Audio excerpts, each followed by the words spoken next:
నమస్తే అవధాని. ఇంతకు ముందు కూడా ఈ టాపిక్ గురించి ఒకసారి మాట్లాడుకున్నాం, మళ్ళీ మాట్లాడుతున్నాం. సందర్భం ఏమిటంటే, పొద్దుట లేవడానికి డిసిప్లిన్కి సంబంధం ఏముంది అనేది ఒక మిత్రుడు ప్రశ్న.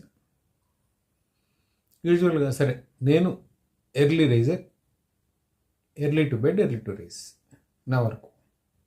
కానీ చాలామందికి వాళ్ళు చేస్తున్న ఉద్యోగాలు, ఉపాధి దృష్ట్యా ఇది సాధ్యం కాకపోవచ్చు, అది యాక్సెప్టబుల్. కానీ రాత్రుళ్ళు ఫోన్లు మాట్లాడుకోవడం, సెల్ ఫోన్లో వీడియోలు చూడడం, లేదా సినిమాలు చూడడం, or whatever the activities, ఈ కారణంగా ఆలస్యంగా పరుక్కుని పొద్దుట ఆలస్యంగా లేచేవాళ్ళని వేరే యాంగిల్లో మాట్లాడుకుంటే, వేరే ఇదిగా మాట్లాడుకుంటే దాన్ని ఖచ్చితంగా బద్ధకం అని మాత్రమే అనాలి, వేరే రీజన్.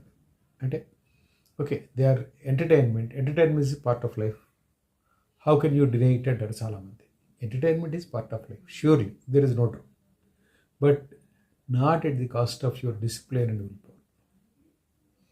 పొద్దుట లేవడానికి విల్ పవర్కి, పొద్దుట లేవడానికి డిసిప్లిన్కి సంబంధం ఏమిటి అనేది క్వశ్చన్. పొద్దుట లేవడానికి డిసిప్లిన్కి సంబంధం ఏమిటంటే, విల్ పవర్కి సంబంధం ఏమిటంటే, your day starts with the morning, అందుకని సంబంధం ఉంది. ఎందుకంటే the moment the day starts, are you ready to take up as a chance, are you with some laziness force to do whatever is must.